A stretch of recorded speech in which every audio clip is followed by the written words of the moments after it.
లేదు. అసెంబ్లీ ఎన్నికల్లో పడని ఓట్లు అసెంబ్లీ ఎన్నికల్లో ప్రజలు ఆదరించకపోతే పార్లమెంట్ ఎన్నికల్లో మాత్రం ఎందుకు ఓట్లు ఇస్తారు? అందుకే చెప్తా ఉన్నా, ఇవాళ ఆ సర్పంచ్ ఎలక్షన్స్ వేరు, ఎంపీటీసీ ఎలక్షన్స్ వేరు, ఇవాళ ఎమ్మెల్యే ఎలక్షన్స్ వేరు, పార్లమెంట్ ఎలక్షన్స్ వేరు. పార్లమెంట్ అనే వరకు ఇక్కడ నరేంద్ర మోడీ గారు కనబడుతుంటారు.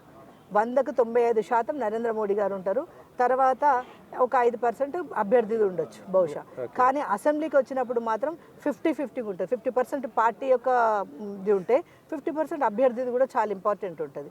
కాబట్టి ఏది ఏమైనప్పటికీ కూడా ఈ రానున్న రోజుల్లో పార్లమెంట్లో గొప్పగా డబుల్ డిజిట్ దాటి మేము నరేంద్ర మోడీ గారికి భారతీయ జనతా పార్టీ 100%. ఎందుకు మేము నా వాగ్దానాలు చేసి తప్పించుకున్నామా? కాదు కదా.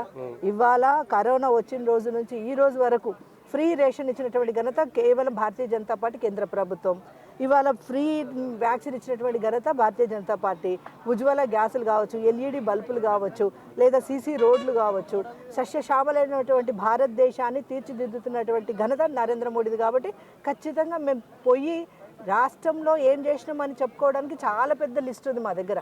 ఎందుకంటే కేంద్రం నుండి వస్తున్నటువంటి ప్రతి నిధులు కూడా ఇక్కడ దేశం కేంద్ర నిధులు ఇవన్నీ కూడా ఇక్కడ ఈ టీఆర్ఎస్ ప్రభుత్వం ఎవరు తవ్వుకున్న గోతులో వాళ్ళే పడతారు అన్నట్టుగా ఇవాళ వాళ్ళు చేసిన ప్రతి ఒక్క తప్పుడు పని ఇవాళ ప్రజలు మంచి బుద్ధి చెప్పినారు.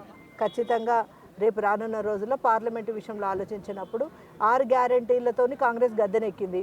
ఈ పార్లమెంట్ ఎలక్షన్స్ వరకు తేలిపోతుంది, వాళ్ళు ఒక్కటి కూడా అమల్లో పెట్టలేకపోతారు.